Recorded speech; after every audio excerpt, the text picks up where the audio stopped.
Hi, I'm Rich Close, and today's iPhone tutorial is on the Health app, your personal profile information.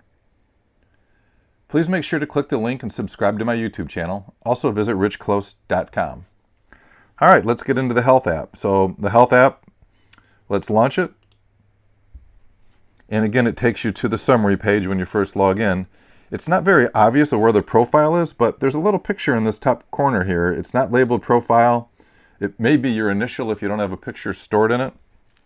And so you click on that, and it actually then takes you into your profile details.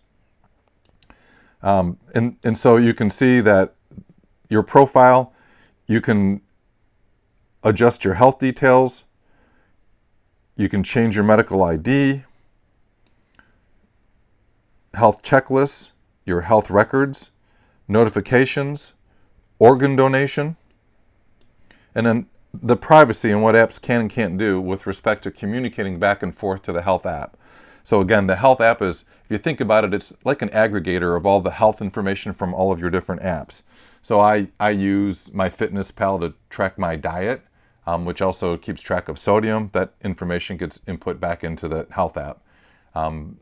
When I use my Apple Watch and walk or start a workout routine, that information gets pulled into the Apple app. So these are the apps that can use the fitness data.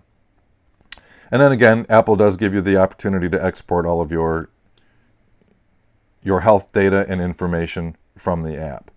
So that's your profile and where it's located. Again, we'll put together a few future videos to talk through each of the details.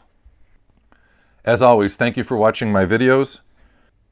And again, please click the link to subscribe to my YouTube channel and visit my website where you can find more iPhone tutorials and a link to my iPhone seminar.